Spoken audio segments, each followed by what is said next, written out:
Hello everyone, welcome to your lordship के online platform पे आपका बहुत स्वागत है। The topic that I am going to discuss today is Uttarakhand uniform civil code and live in relationship. इसमें जो इनका नेक्स्ट सेक्शन है, सेक्शन 381, ये देखिए क्या कहता है। ये कहता है procedure for registration of live in relationship. अब ये एक बहुत महत्वपूर्ण बात है, आपका लिव इन रिलेशनशिप रजिस्टर्ड होगा। इसमें एक बहुत इंपॉर्टेंट क्वेश्चन ये भी आता है कि क्या ये राइट टू प्राइवेसी का वायलेशन कर रहा है। इस पे भी एक बात आती है, क्योंकि लिव इन रिलेशनशिप में जनरली आदमी तभी रहता है जब वो इसको डिस्क्लोज नहीं करना चाहता है, अपनी आइडेंटिटी डिस्क्लोज नहीं करना चाहता है। तो इसके दोनों पहलू हैं कि क्या ये प्राइवेसी का बहुत बड़ा क्वेश्चन है, लेकिन उसके साथ साथ हमें यह भी देखना पड़ेगा कि ये एक इंपॉर्टेंट एस्पेक्ट भी है लॉ का, क्योंकि लिव इन रिलेशनशिप अगर रजिस्टर्ड नहीं है, डिस्क्लोज नहीं है, तो बहुत से बार ऐसे देखा गया है कि लिव इन रिलेशनशिप में रहने वालों को बहुत प्रताड़ित किया गया है। आपने दिल्ली का वो केस देखा होगा जहां पे कई टुकड़ों में लिव इन रिलेशनशिप में रहने वाले पार्टनर्स में से एक पार्टनर ने लड़की के कई टुकड़े करके फ्रिज में रख दिया था, जंगलों में फेंक दिया था। हमने ये भी सुना हुआ है कि लिव इन रिलेशनशिप के किसी एक पार्टनर को मार करके और फेंक दिया गया, या फिर उसको किडनैप कर लिया गया या बेच दिया गया। इस तरह के भी केसेस सामने आए हैं। तो अगर उस पॉइंट ऑफ व्यू से हम देखें तो ये एक इंपॉर्टेंट और एक रिक्वायर्ड सेक्शन है कि स्टेट के पास आपका रिकॉर्ड रहेगा, ताकि अगर इस तरह की कोई बात आपके साथ होती है तो उस पर स्टेट कॉग्निजेंस ले सके, एक्शन ले सके और अकाउंटेबिलिटी फिक्स कर सके। तो उन्होंने जो प्रोसीजर दिया है वो मैं आपको ब्रीफली बताता हूं। उन्होंने कहा कि कोई भी लिव इन रिलेशनशिप का जो पार्टनर होगा, जो रह रहा है और इंटेंडिंग टू एंटर इनटू या रहना चाहता है उत्तराखंड की टेरिटरी में, तो वो 30 दिनों के अंदर, जिस दिन से रिलेशनशिप में आप आ रहे हैं या रह रहे हैं लिव इन रिलेशनशिप में, उसके 30 दिन के अंदर आप एक स्टेटमेंट करेंगे। Shall submit a statement of live in relationship to the registrar concerned. आप एक डिक्लेरेशन देंगे कि मेरा नाम ये है, पिता का नाम ये है, एड्रेस ये है, और इस लड़की या लड़के के साथ जिसका नाम ये है, पिता का नाम ये है, और उनका एक फॉर्मेट है, उस फॉर्मेट में अपना एक स्टेटमेंट बना करके आप रजिस्ट्रार को सबमिट करेंगे। रजिस्ट्रार उस कंटेंट को, जो आपने सबमिट किया है स्टेटमेंट, उसको एग्जामिन करेगा, उस पर खुद इंक्वायरी करेगा या इंक्वायरी करा लेगा। नॉर्मल इंक्वायरी होगी, कोई पुलिस इंक्वायरी नहीं होगी, सिर्फ इस चीज को चेक करने के लिए कि जो आपने इंफॉर्मेशन फर्निश की है, जो सबमिट की है, वो सही है या नहीं। और 30 दिन के अंदर जब वो समरी इंक्वायरी कर लेगा तो वो उस रिकॉर्ड को एंटर कर लेगा, अपने पास रख लेगा, और उसके साथ के साथ उस रिकॉर्ड को वो पुलिस को भी भेजेगा। पुलिस को किसी एक्शन के लिए नहीं भेजेगा, सिर्फ पुलिस रिकॉर्ड के लिए भेजेगा, only for the purpose of record. और ये चीज 382 सेक्शन में कहा है कि registration under this part is only for record. ये ओनली फॉर रिकॉर्ड है। हालांकि अगर इसका एक कॉन्सिक्वेंस देखें तो हो सकता है, ऐसा माना जा सकता है कि जिनके पास ये रिकॉर्ड रहेगा, अगर बहुत कॉन्फिडेंशियल नहीं रखा गया, तो हो सकता है इसमें हैरेसमेंट भी हो सकता है पुलिस वाले आपको आकर के बार बार पूछें। तो ये सब बातें भी देखी जानी चाहिए, और देखते हैं इसको स्टेट कैसे रेगुलेट करता है। 383 कहता है empowerment of registrar under this part and maintenance of registers.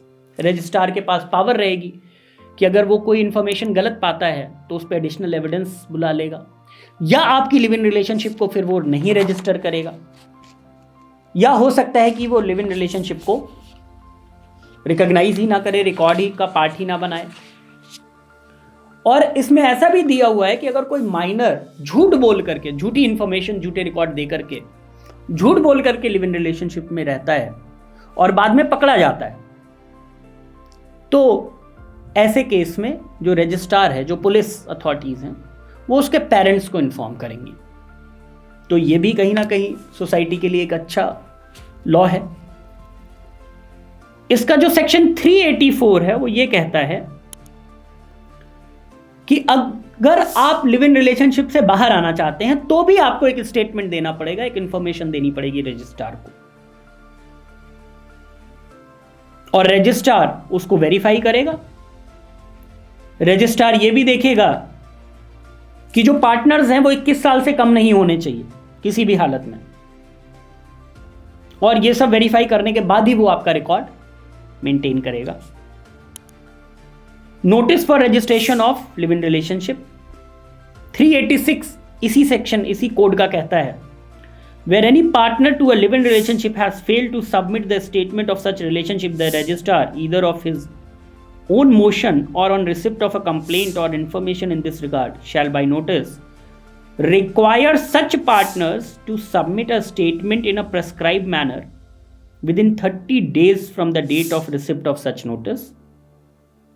On such a statement being submitted, the registrar shall act in accordance with the procedure laid down in the preceding section. अगर किसी partner ने information नहीं दी और registrar को यह information मिल गई तो registrar उनको नोटिस करेगा और उनसे इंफॉर्मेशन मांगेगा, और अगर वो दे देते हैं इंफॉर्मेशन तो रजिस्ट्रार उसको एग्जामिन करेगा और रिकॉर्ड में एंट्री कर लेगा। अगर वो इंफॉर्मेशन नहीं देते हैं या गलत इंफॉर्मेशन देते हैं तो उसके लिए जो सजा है वो 387 में दिया है। तो वो देखिए सजा क्या है। Whoever stays in a live-in relationship for more than 1 month, whoever stays in a live-in relationship for more than 1 month from the date of entering into such a relationship without submitting the statement of such relationship shall be punished on conviction by judicial magistrate with imprisonment for a term which may extend to 3 months or fine not exceeding 10,000 rupees. तो अगर आप live in relationship में रह रहे हैं लेकिन state को information नहीं दिए तो आपको 3 महीने तक की सजा, जेल की सजा और 10,000 रुपए तक का जुर्माना लग सकता है। तो इसको पनिश करने का भी प्रोविजन इस कोड में दिया हुआ है। तो एक बात बहुत क्लियर है कि जो भी लिव इन रिलेशनशिप में रहना चाहता है उत्तराखंड की टेरिटरी में, चाहे वो उत्तराखंड से बिलोंग करता हो या नहीं, उसको रजिस्ट्रार को ये इंफॉर्मेशन देना मैंडेटरी है। दूसरी ये इन्होंने पनिशमेंट क्या दी है कि अगर आप कोई फॉल्स स्टेटमेंट दे देते हैं लिव इन रिलेशनशिप, आप माइनर हैं और कहते हैं आप मेजर हैं, या फिर कोई और फॉल्स स्टेटमेंट आपने दी अपने लिव इन रिलेशनशिप स्टेटस के लिए, तो वहां पे जो आपकी सजा है वो 3 महीने और 25,000 रुपये फाइन या दोनों ये भी हो सकती है। और तीसरा ये इस क्लॉज में कहते हैं कि any partner to a live in relationship who fails to submit the statement of a live in relationship on being required by a notice to do so under section 386 shall be punished on conviction by a judicial magistrate with imprisonment for a term which may extend to 6 months और with fine not exceeding 25,000 rupees और with both. और अगर आपसे information मांगी गई उसके बावजूद आपने इंफॉर्मेशन नहीं दी तो भी आपको 6 महीने तक की सजा और 25,000 रुपए तक का जुर्माना लग सकता है। ये भी आपके 387 क्लॉज 3 में दिया हुआ है। तो आपको पनिशमेंट भी हो सकती है इसके लिए। इसका जो सेक्शन 388 है वो कहता है मेंटेनेंस, वो मेंटेनेंस के बारे में बात करता है और कहता है if a woman gets deserted by her living partner she shall be entitled to claim maintenance from her living partner, for which she may approach to competent court having jurisdiction over the place where they last cohabited, and in such case provisions contained in chapter 5 part 1 of the code shall mutatis mutandis apply। तो वो ये कह रहा है कि अब अगर live in relationship में कोई मैन या वुमेन रह रही है और ऐसे रिलेशनशिप में अगर वुमेन गेट्स डिजर्टेड, इसको ध्यान से सुनिए, अगर वुमेन को मैन छोड़ के चला जाता है, डिलिबरेट एक्ट होता है, म्यूचुअली दोनों अलग नहीं हो रहे हैं, दोनों रह रहे थे लेकिन लड़के ने कुछ दिन रहने के बाद उसको छोड़ने का फैसला कर लिया यूनिलैटरल, तो ऐसे केस में जो वुमेन है उसके पास ये अधिकार होगा कि वो कोर्ट जा करके अपने लिए मेंटेनेंस मांगे। जैसे शादी में मेंटेनेंस होता है शादी के केसेस में, वैसे ही मेंटेनेंस मांग सकती है लड़की। तो ये भी प्रोविज़न इसमें इनकॉर्पोरेट किया। और इसका जो लास्ट पार्ट है उसमें इन्होंने लिखा है कि state government power to make rules, state government may by notification in Uttarakhand gazette make rules for carrying out purposes of this part. तो उत्तराखंड सरकार के पास ये पावर है कि इस लॉ को इम्प्लीमेंट करने के लिए, प्रॉपरली इसके इम्प्लीमेंटेशन को करने के लिए वो गैजेट नोटिफिकेशन के थ्रू रूल्स बना सकते हैं, रूल्स को चेंज कर सकते हैं। जो लिव इन रिलेशनशिप का कॉन्सेप्ट इंडिया में थ्रू कोर्ट ऑर्डर्स रेगुलेट हो रहा था, उसको इन्होंने लीगल प्रोविजन से रेगुलेट किया है। इसके प्रोज भी हैं, कॉन्स भी हैं। जैसे अभी कुछ दिन की बात है, इलाहाबाद हाई कोर्ट में एक केस फाइल हुआ जिसमें एक married woman live in relationship में रहना चाहती थी, लेकिन कोर्ट ने मना कर दिया। कोर्ट ने कहा live in relationship of a married woman with another man is a crime, and if the woman is Muslim woman then it's a जिना अंडर शरिया। इसी तरह से Punjab and Haryana high court ने कहा था कि live in relationship without dissolving previous marriage may amount to bigamy. तो इस तरह के बहुत सारे डिस्प्यूट्स पहले भी आ रहे थे। एक और केस था जिसमें कोर्ट ने यह कहा कि live in relationship by the minor is also should not be encouraged and protected. तो इस तरह के जो केसेस हमारी सोसाइटी में आ रहे थे, जिसके लिए बचने के लिए कपल्स को कोर्ट जाना पड़ रहा था, तो कहीं ना कहीं अगर हम देखें तो ये लॉ इस तरह के केसेस को रेगुलेट करने के लिए एक अच्छा लॉ है। लिव इन रिलेशनशिप के जो डिसएडवांटेजेस थे, जहां पे जब मर्जी होती थी कोई किसी को मार दे, कोई किसी को छोड़ के चला जाए, और एक जो सोशल स्टिग्मा होता था, कहीं ना कहीं उसको भी रेगुलेट किया गया है। हाँ, प्राइवेसी का क्वेश्चन जरूर है इसमें। सोसाइटी अगर इसको एक्सेप्ट कर लेती है और ये सारे लॉज इस तरह से स्मूथली ऑपरेट कर जाते हैं, तो ये एक बहुत ही अच्छा लॉ होगा।